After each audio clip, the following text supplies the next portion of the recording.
വെല്ലുവിളികൾ നിറഞ്ഞ ഈ ലോകത്തിൽ ദൈവവചനം നമ്മിൽ നിറവേറണം. വചനം ശ്രവിച്ച് വചനത്തോടൊപ്പം യാത്ര ചെയ്യുന്ന വചനയാത്രയിലെ പ്രിയ ശ്രോതാക്കളെ, യേശുക്രിസ്തു സിനഗോഗിൽ പ്രവേശിച്ച് ഏശയ്യാ പ്രവാചകൻ്റെ പുസ്തകത്തിൽ എഴുതിയിരിക്കുന്നത് വായിച്ചതിന് ശേഷം യേശു അവരോട് പറഞ്ഞത്, നിങ്ങൾ കേട്ടിരിക്കെ തന്നെ ഇന്ന് ഈ തിരുവെഴുത്ത് അഥവാ ഈ വചനം നിറവേറിയിരിക്കുന്നുവെന്നാണ്. ഇതാണ് ഇന്നത്തെ സുവിശേഷ ഭാഗം. പ്രിയപ്പെട്ടവരെ, തിരുവചനം നമ്മുടെ ജീവിതത്തിൽ നിറവേറ്റപ്പെടേണ്ടതുണ്ട്. പലപ്പോഴും നാം വചനം കേൾക്കുന്നവരായി മാത്രം മാറിപ്പോകുന്നു. വചനത്തിന് നമ്മുടെ ഉള്ളിൽ ജീവൻ നൽകുന്നവരായി നാം മാറണം. പരിശുദ്ധ മറിയം പറഞ്ഞത്, നിന്റെ വചനം എന്നിൽ നിറവേറട്ടെ എന്നാണ്.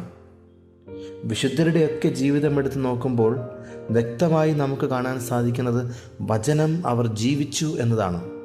ക്രൈസ്തവരായ നമ്മളും അലസരായ വചനത്തിൻ്റെ ശ്രോതാക്കളാകേണ്ടവരല്ല, മറിച്ച് വചനം പ്രവർത്തിക്കുന്നവരായി നാം മാറണം. അതുകൊണ്ടാണ് യേശു പറഞ്ഞത്, ദൈവവചനം കേട്ട് അത് പാലിക്കുന്നവരാണ് എൻ്റെ കുടുംബാംഗങ്ങൾ. ഇന്നത്തെ ഒന്നാം വായനയിലും വിശുദ്ധ യോഹന്നാൻ വിവരിക്കുന്നത് തന്നെയാണ്. ദൈവസ്നേഹമെന്നാൽ നാം അവിടുത്തെ കൽപ്പനകൾ പാലിക്കുന്നു എന്നതാണ്. ഒരു ക്രിസ്ത്യാനി ആയിരിക്കുക എന്നാൽ യേശു കുരിശിലെ മരണം വരെ ദൈവത്തിൻ്റെ ഇഷ്ടം നിറവേറ്റാൻ ജീവിതം മുഴുവൻ സമർപ്പിച്ചു.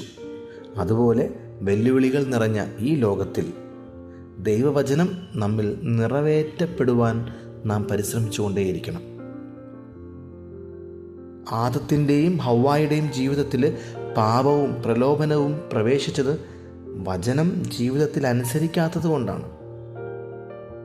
അതുകൊണ്ടാണ് ബെനഡിക്ട് 16 പാപ്പ പറഞ്ഞു വെച്ചത്, വചനം കേൾക്കാനും അനുസരിക്കാനും വിസമ്മതിക്കുമ്പോൾ നാം ദൈവവുമായുള്ള ഉടമ്പടി ലംഘിക്കുന്നു.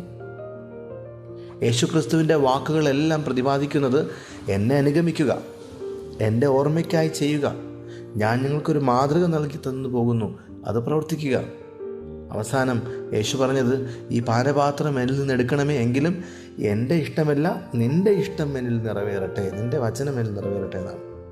പ്രിയപ്പെട്ടവരെ, അനുദിനം വെല്ലുവിളികൾ നിറഞ്ഞ ഈ ലോകത്തിൽ ദൈവവചനം കേട്ട് അത് നിറവേറ്റുന്നവരായിട്ട് നമുക്ക് മാറാം.